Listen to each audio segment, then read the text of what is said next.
RTP. Gusto recibir a un amigo de esta casa. Él es Martín Payares, columnista y editorialista de Diario Expreso. Mafer, Martín, ¿qué vamos a conversar con él hoy? La institucionalidad, múltiples coyuntura. cosas, proceso electoral, todo. ¿Por dónde quiere ir, doctor? Buenos Díganos días. usted. Buenos días. Da el menú. Por donde sus mercedes prefieran. Proceso electoral, entonces podría Ok, ser. yo tengo una pregunta, Martín, mucho A ver. gusto. Empecemos por esto. Y partamos de la reflexión que hacía don Ramón hace un minuto, tratando de establecer si los funcionarios y las figuras públicas que tenemos el día de hoy son de mejor o peor calidad de los que hubo hace algunos años, entendiendo que si vemos los títulos, probablemente es la generación que acumula más títulos a su haber. ¿Cómo lo ve? No. A ver, yo creo que el problema de la calidad de los funcionarios, no solo de los, sino de los demócratas de Ecuador, es un problema endémico que no es una vez tiende a caer en la sensación de pensar que todo tiempo pasado fue mejor, y no necesariamente es así. Creo que el problema es que precisamente no se mejora y que muchas veces hay falencias o afanes corruptos que se esconden en títulos públicos, en otras muy luminosas. Entonces yo creo que este es un problema del que no podemos decir que sea actual. Creo que la falta de calidad de nuestra tecnocracia y de nuestros funcionarios es ya, como decía, es crónica, ¿no? Y cuando yo veo el actual panorama, o sea, es indudable que hay una clase política en la Asamblea, por ejemplo, que es de una pobreza absoluta. Ahí no concuerdo con quienes dicen antes eran mejores. Sí, habían figuras, sin duda que ya no existen, ¿no? Habían congresos donde habían grandes figuras, pero también había una gran mayoría de diputados que eran corruptos, que eran populistas, que no tenían un sentido de Estado, que no tenían un sentido de lo público, y unas corrupciones inmensas, ¿no? Ahora, el problema es que no caminamos hacia adelante, no mejoramos. Seguimos en las mismas y muchas veces peor que antes. Pero sí, repito, no soy apocalíptico en el sentido de pensar que todo tiempo pasado fue mucho mejor que el actual, pero sí soy pesimista en el sentido de que no mejoramos. Un poco. Seguimos con una clase política bastante espayuca. Antes con el sistema de partidos habían filtros y habían mecanismos para mejorar las cosas, ahora ya no los hay. Pero sí, es un tema que llevamos pendiente ya muchísimos años. Martín, buenos días. David Rodríguez le saluda. Un poco en la línea de lo que usted está diciendo, y creo que ha sido motivo de conversatorio esta mañana.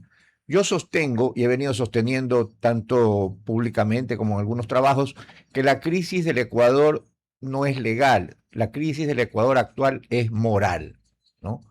Y eso no se resuelve ni cambiando la Constitución, no se resuelve cambiando las leyes. Hay un proceso claro, ¿no?, de pérdida de la moral pública trasladado a la administración pública. Entonces, ¿qué se debería hacer? ¿Cómo podemos comenzar? Porque se utiliza la misma Constitución, se utiliza el mismo marco jurídico para dinamitar las instituciones o para alterar la realidad o para cambiar los procesos. A ver, ahí hay varias cosas, ¿no? Una, que creo que la actual Constitución es una Constitución que da posibilidades, da campo para que el autoritarismo sea exitoso, sea un modelo exitoso. No digo que todo esté en la Constitución, pero sí es una Constitución donde, por ejemplo, todo lo que es la capacidad de gasto, ¿no es cierto? Las facultades de gasto están centralizadas en el Ejecutivo, y eso hace que el Estado, el gobierno central se convierta como en la caja fuerte para todos, ya sea para medrar o para corromper y conseguir favores de ciertos grupos. Entonces sí, yo sí creo que tenemos una Constitución que fue diseñada por el correísmo para perennizarse en el poder y para concentrar la capacidad de gasto y de gestión. Es una Constitución hecha para autócratas. Entonces creo que eso de alguna forma explica lo que pasa ahora. Hay un marco, yo sí creo que hay un marco legal que ayuda, ¿no es cierto? Pero también hay una crisis, como tú dices, hay una crisis de moral pública. Hay poco sentido de lo que es lo público, y se confunde con una facilidad que es pasmosa. A mí realmente me pasma la facilidad con la que los políticos confunden lo privado con lo público, y esto yo me temo que también es un problema de educación, de formación. O sea, la capacidad de entender dónde acaba lo público y dónde comienza lo privado es realmente escandaloso, ¿no? Y tenemos políticos que lo reducen todo a un sentido empresarial, como si lo público se pudiera manejar o se debiera manejar como empresas, donde no existe rendición de cuentas, donde no existe transparencia, donde no existe esa noción que me parece clave, ¿no? De que el funcionario público es un empleado del ciudadano, es un empleado del contribuyente, porque es el contribuyente finalmente el que le da de comer. Bueno, toca entonces, Martín, dejarlo de llamar autoridad y comenzar a llamarlo servidor público, a ver si desde la comunicación un poco le bajamos esas ínfulas. Martín, en esta crisis moral a la que usted se ha referido, ¿cuál es el juego actual de los medios de comunicación, de los periodistas, y cuál, debería ser? A ver, yo creo que los medios de comunicación, entre las distintas responsabilidades que tienen, porque son varias, ¿no es cierto? Una responsabilidad puede ser incluso la de divertir, ¿no es cierto? Pero bueno, los medios de comunicación en el periodismo, yo creo que tienen la obligación de ser críticos con el poder, cualquiera que este sea, porque este es un mecanismo de corregir excesos. Es un gran favor que el periodismo le hace al poder, y que muchas veces el poder, sobre todo en países como el nuestro, no entienden y se sienten agredidos cuando deberían tener al periodismo como un factor de un vaso comunicante con la opinión pública para poder incluso hacer correctivos. O sea, yo creo que es un instrumento, es una herramienta valiosísima para cualquier gobierno, para cualquier forma de poder, el tener medios de comunicación que observen, que fiscalicen desde la opinión, ¿no es cierto? Y desde la información. Y creo que ese es el papel de los medios. Ahora, con el advenimiento de las redes sociales, mucho se ha distorsionado, ¿no? Entonces ahora tenemos periodistas, tenemos medios que han surgido en medio de este ecosistema de redes sociales, y que están cayendo en una suerte de síndrome del influencer, ¿no? El síndrome del influencer ha hecho que el periodismo pierda muchísimo, que la sociedad pierda confianza en el periodismo. O sea, yo creo que esto no es solo problema del poder ni de los gobiernos, sino de quienes están ingresando a a este ecosistema de la información, pero con una identidad no muy bien definida y que permite que se cuele, Estimado Martín.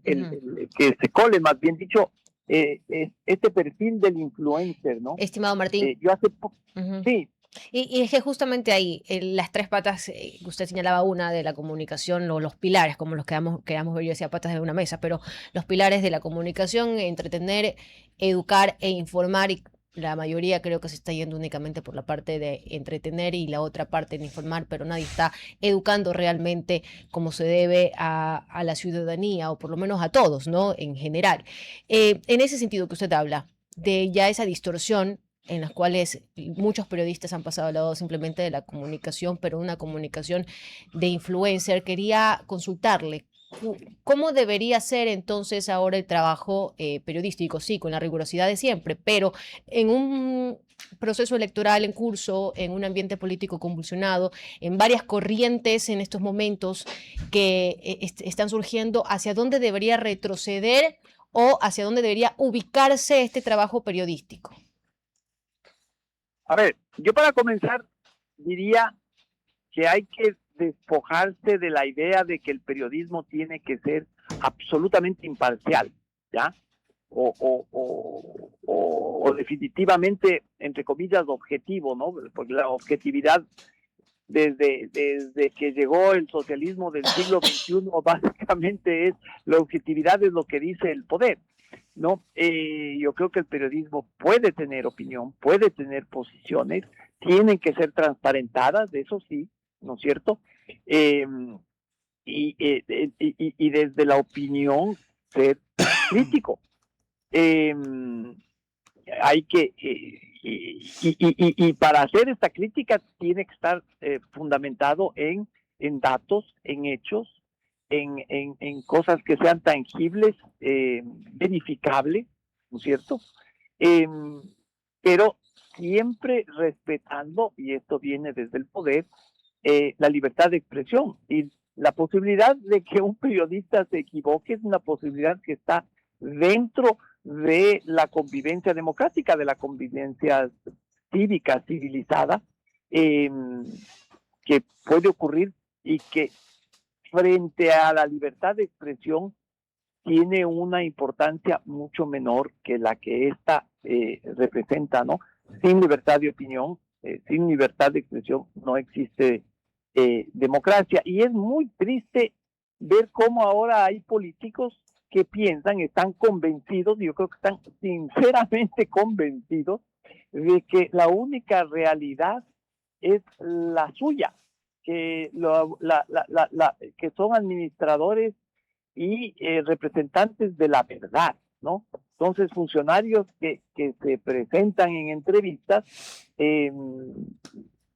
políticos que se presentan en entrevistas y que acusan a los medios de querer desestabilizar o querer mentir a la población porque dan información, dan opiniones que no están alineadas con este evangelio oficial, ¿no? Este evangelio del poder.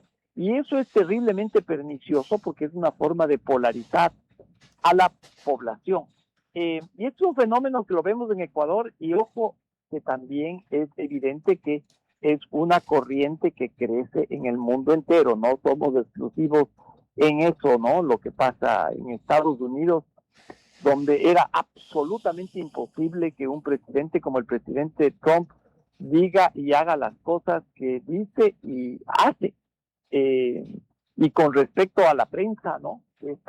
Esta idea de que todo lo que no es según él es un fake news, es absolutamente pernicioso y perverso. Entonces es una tendencia que va ganando terreno en el mundo entero, diría yo. Que yo soy optimista porque creo que siempre tiene límites y se va acabando. Lo que pasó en Hungría, por ejemplo, es un caso donde un gobierno terriblemente autocrático como el de Víctor Orbán finalmente cayó por voluntad de la gente y cayó en las urnas. Entonces yo creo que estos modelos despóticos tienen un límite y tienen una una fecha de vencimiento, digamos, ¿no? Un tiempo de vencimiento. Y que se cuiden los autócratas porque en algún momento van a tener que responder o fugarse por los tejados a otro lugar. Bueno, no sería nuevo, ¿no? Verlo. No en este país. Estimado Martín Pallares, gracias por habernos acompañado. RTP